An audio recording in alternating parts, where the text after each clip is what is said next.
ఈరోజు మనం 5 ఫింగర్స్ గురించి తెలుసుకుందాం. ఈ 5 వేళ్ళు ఏది సూచిస్తాయంటే శరీరము, మనస్సు, బుద్ధి, ఆత్మ, సర్వాత్మ. మనం 5 విషయాలు, ఒక పక్కన శరీరము, ఇంకో పక్కన మనస్సు, ఇంకో పక్కన బుద్ధి, ఇంకో పక్కన ఆత్మ, ఇంకో పక్కన సర్వాత్మ. 5 సామ్రాజ్యాలు ఉన్నాయి.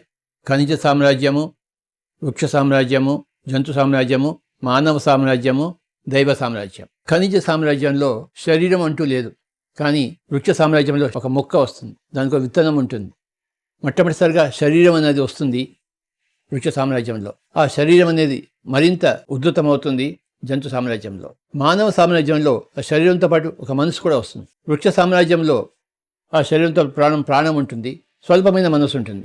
జంతు సామ్రాజ్యంలో ఆ మనసు ఇంకొంచెం ఎక్కువ అవుతుంది, కానీ మానవ సామ్రాజ్యంలో ఆ మనస్సు స్థిరీకరించబడుతుంది. మనస్సు అనే పదార్థం నుంచి మానవుడు వచ్చాడు. వృక్ష సామ్రాజ్యంలో ప్రాణము, జంతు సామ్రాజ్యంలో ఆ ప్రాణంతో పాటు ఒక సూక్ష్మమైన మనస్సు కూడా ప్రారంభమవుతుంది. ఆ మనస్సు అనేది మానవ జన్మలో వచ్చేసరికి అది విశేషంగా విజృంభిస్తుంది. ఆ దైవిక సామ్రాజ్యం ఈ కంటికి కనబడదు, కానీ ఎన్నో లోకాలు ఉన్నాయి కంటికి కనపడని లోకాలు. అవన్నీ వెలసి దైవిక సామ్రాజ్యం. మానవ సామ్రాజ్యం కూడా దైవిక సామ్రాజ్యమే, జంతు సామ్రాజ్యం కూడా దైవిక సామ్రాజ్యమే, వృక్ష సామ్రాజ్యము దైవిక సామ్రాజ్యమే, ఖనిజ సామ్రాజ్యము దైవిక సామ్రాజ్యం. అంత మొత్తంగా వెలసి దైవిక సామ్రాజ్యం. కానీ ఇవన్నీ కూడా కంటికి కనపడే దైవిక సామ్రాజ్యాలు, కంటికి కనపడని దైవిక సామ్రాజ్యాలు ఉన్నాయి. కనపడే దివ్య సామ్రాజ్యము హనుమంతుడు తోకైతే, కనపడని దివ్య సామ్రాజ్యం హనుమంతుడు లాంటిది. అంత తేడా ఉంది. ఆధ్యాత్మికత అంటే ఏంటంటే ఆ కనపడని దివ్య సామ్రాజ్యంలోకి మనం ప్రవేశించడం, దాన్ని ఊహించగలగడం, దాన్ని తెలుసుకోగలగడం, దాన్ని అనుభవించగలగడం. అప్పుడు మనం కంటికి కనపడే సామ్రాజ్యమే కాదు, కంటికి కనపడిన సామ్రాజ్యాన్ని కూడా మనం భాగస్వాములం అవుతాం. మనకి ఈ 4 సామ్రాజ్యాలు ఉన్నాయి, కనబడుతున్నాయి. ఇవి ఖనిజంలోంచి, వృక్షంలోంచి, జంతువులోంచి మానవుడిగా పరిణామ క్రమంలో వచ్చాము మనం. నువ్వు మానవుడు. ఇప్పుడు మానవుడికి ఉండవలసిన లక్షణాలు ఏంటంటే మనసుతో పాటు బుద్ధి. మానవుడికి బుద్ధి కావాలి, బుద్ధిజీవుడు అవ్వాలి. కేవలం మనస్సున్న జీవుడు కాదు. మనస్సుతో మానవుడైతే బుద్ధితో బుద్ధుడవుతాడు. ఆ బుద్ధి ఏం చేస్తుంది? నిన్ను ఆ కనపడిన దివ్య సామ్రాజ్యం వైపు తీసుకెళ్తుంది.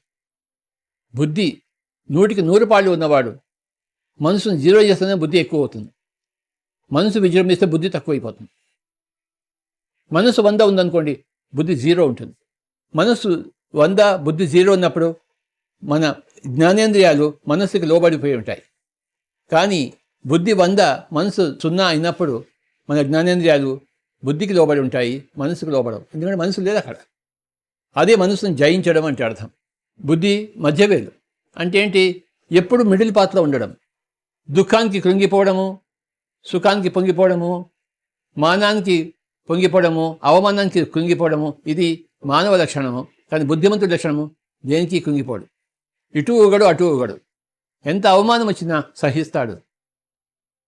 కృష్ణుడు భగవద్గీతలో ఒక శ్లోకంలో చెప్పాడు, మనుష్యాణం సహస్రేషు కశ్చిత్ యతతి సిద్ధయే యతతామపి సిద్ధానాం కశ్చిన్ మాం వేత్తి తత్వతః.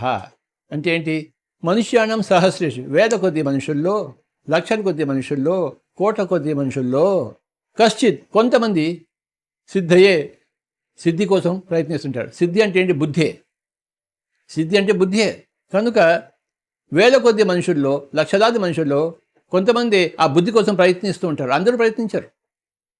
అందరూ మనసుతో సంతృప్తి పడిపోతుంటారు, మనసుతో ఊగిసలుడుతూ ఉంటారు, మానవులుగానే మిగిలిపోతారు.